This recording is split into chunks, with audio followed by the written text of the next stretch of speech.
Paldies, augsti godātais Kariņa kungs. Jūs pilnīgi pareizi teicat, ka pārvarēt tik nopietnu krīzi var tikai visa sabiedrība kopumā.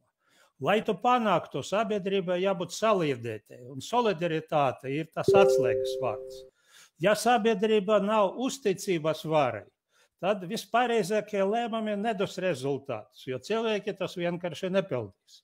Atšķirībā no daudziem opozīcijas kolēģiem, es nebūtu neuzskatu, ka viss, ko jūs lēmat, ir nepareizi. Jūs pieņemat dažus ļoti pareizus lēmumus, bet tie vienkārši netiek pildīti.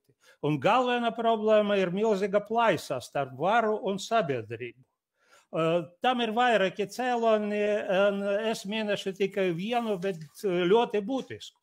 Pirms nedēļas Eiropas padomes ministru komiteja publicēja rezolūciju par Eiropas minoritāšu konvencijas izpildi Latvijā. Un kārtējo reizi Eiropas padome norāda, ka Latvijas politika sabiedrības integrācijas un mazākumtiesību joma neatbilst Eiropas standartiem. Eiropas padome kārtējo reizi atgādina, ka integrācija ir divvirzienu ceļš. Un nepietiek tikai ar valsts valodas prasmes veicināšanu. Saliedētība uz valsts valodas pamatā vai proti vēsturiskas valodu daudzveidības izskaušana ne tikai neatbilst Eiropas standartiem, tā ir vienkārši neefektīva un kaitīga valsts un sabiedrības attīstība. Tikai sabiedrība, kura katrs neatkarīgi no dzīvuma, vecuma, seksuālas orientācijas, etniskas izcelsmes vai dzimtas valodas bauda vienādu cieņu no valsts puses, var būt ekonomiski veiksmīga. Eiropas padome uzsver nepieciešamību veicināt mazākumtautību efektīvu līdzdalību, un tam ir tīri praktiska un ekonomiska nozīme. Latvija ir maza valsts, un lai pārvarētu krīzi jānodrošina, lai valsts pārvalde darbotos objektīvi spēcīgākie, profesionālākie un motivētākie. Bet jūsu valdība ir veidota uz cita, uz etniska pamata. To veido ļoti dažādas partijas, un galvenais priekšnosacījums ir, ka tas ir nacionālas vai latviskas. Runāsim atklāti, jūs veidojat valdību ar ksenofobiem, homofobiem un populistiem, ar jebkuru, izņemot Krievus. Un cerat, ka ksenofobu un populistu izvirzītie ministri izstrādās un izcīnās politiku, kas atbilst mūsdienu Eiropas standartiem.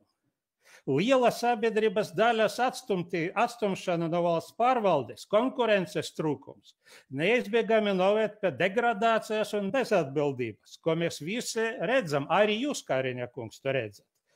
Man grūti iedomāties, ka mūsdienu vecas demokrātija valsts, Eiropas veca demokrātija valsts pārvalde netiktu atspoguļota visa sabiedrības daudzveidība arī visaugstākajā līmenī. Bet Latvijā jā. Un jūs to pamatojat ar valstiskuma koncepcijām, kas pilnībā balstās uz padomju teorijām. Piemēram, termins valsts nācija ir tieši ņemts no Stalina darbiem un tulkots no krievu valodas, jo angļu valoda šāda termina vienkārši nav. Krievvalodīgi Latvijas iedzīvotāji jau vairāk kārt pierādīja savu lojalitāti Latvijai. Viņi pilnībā visi, kas ir darbspējīga valoda, vecumā apguva valsts valodu un to lietu.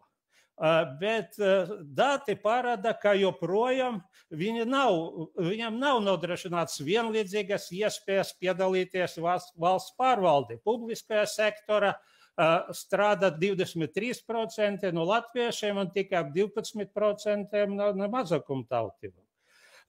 Es lūdzu apvienot debašu laikus.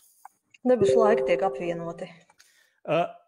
Kāda var būt uzticība jūsu valdībai, ja cilvēki redz, ka viņi nav uztverti kā vienlīdzīgi?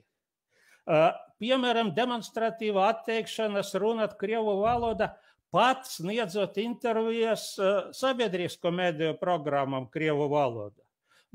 piemēram, no jums, protams, vai no citiem valdības locekļiem, kas vienkārši nerunā krieviski, neviens to neprasīs, tas ir pilnīgi saprotams. Bet, kad, piemēram, vakcinācijas biroja vadītāja, par kuru ir zināms, ka viņa lieliski runā krieviski, demonstratīvi runā tikai latviski, vai patiešām jūs domājat, ka pēc tam to var kaut ko kompensēt? Tas jebkurš PR speciālists teiks, ka tā ir kļūda, ko labot vairs nevar. Ka medija, ka faktiski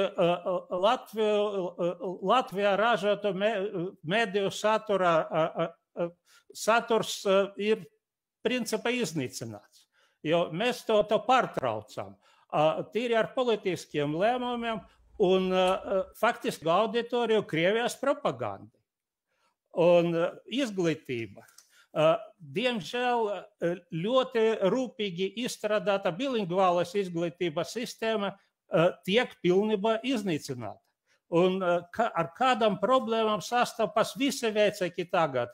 Mēs labi zinām, varbūt jūs ne, bet mēs kā deputāti visu laiku saņemam šo informāciju, cik grūti klājas vecākiem, kam jāstrādā, attālināta jāstrādā un vēl jāmācās kopā ar saviem bērniem.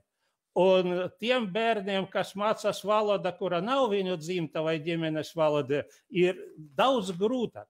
Un joprojām mēs daudz runājam par valsts valodas veicināšanu, bet jūs zināt, cik daudzas skolas vienkārši nav latviešu valodas skolotāju.